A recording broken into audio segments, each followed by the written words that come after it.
Bonjour à tous. Alors il est l'heure du bivouac dans un endroit merveilleux comme vous pouvez le voir.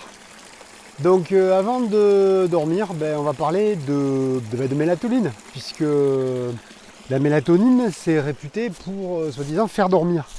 Alors la mélatonine a priori ça fait pas dormir, c'est plutôt que ça aide à enchaîner les cycles de sommeil. C'est-à-dire que chaque cycle de sommeil fait en moyenne 1 heure et demie, grosso modo, c'est chez quelqu'un qui n'a pas d'entraînement spécifique. Et ces petits wagons de 1 heure et demie sont collés et ils sont bien collés grâce à la mélatonine. Dit autrement, si vous n'avez pas assez de mélatonine, vous avez ce qu'on appelle des nuits hachées, vous dormez mal. Et avant de dire je dors mal, vous faites des rêves. Donc contrairement à ce qu'on dit, fait de beaux rêves, c'est pas forcément un gage de qualité de sommeil, c'est même l'inverse. Quand on dort vraiment bien, on ne se rappelle de rien. Voilà. Bon. Ceci étant dit, la mélatonine, on en prend, enfin des tas de gens en prennent tous les jours pour s'endormir. Alors je dirais, si c'est pour s'endormir, a priori c'est quand même un peu l'effet placebo, mais on s'en fout. L'essentiel c'est d'être bien. Donc comme c'est pas trop méchant comme protéine, pourquoi pas continuer la mélatonine. Mais sinon, la mélatonine en fait on la fabrique naturellement. La mélatonine on la fabrique à partir de tryptophane.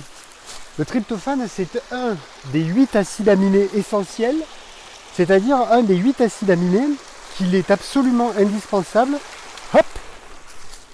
d'avoir dans notre alimentation. Ce tryptophane, en fait, va se transformer lorsqu'il passe dans le cerveau, donc lorsqu'il passe la barrière hémato-encéphalique, il va se transformer en sérotonine. Et cette sérotonine va petit à petit donner de la mélatonine. Donc en fait, si on a suffisamment de tryptophane au bon moment, qui passe la barrière hémato-encéphalique, qui passe dans le cerveau, qu'on fabrique notre sérotonine et qu'ensuite on puisse fabriquer notre mélatonine, normalement on n'a pas supplémenté en mélatonine, vous êtes d'accord?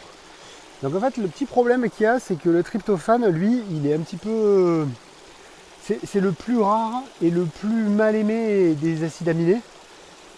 Et il a beaucoup de difficultés à passer la barrière hémato-encéphalique. On va dire qu'il a des petites, pour faire simple, pour ne pas rentrer dans le détail, il a des petites portes d'entrée. Et ces portes d'entrée, en fait, il vaudrait mieux qu'il les prenne, que ça soit vers 4 heures.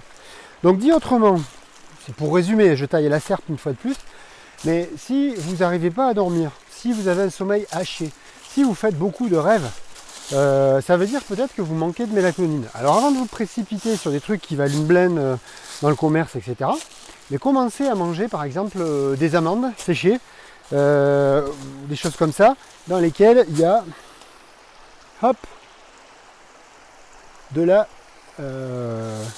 du tryptophane et avec lequel vous allez pouvoir fabriquer votre mélatonine. Voilà, on y reviendra peut-être s'il y a besoin. Mais je résiste pas à vous montrer cette espèce de petit jacuzzi naturel. Je sens un petit bain va s'imposer. Donc dormez bien avec plein de mélatonine. Et puis à une prochaine. Bye bye.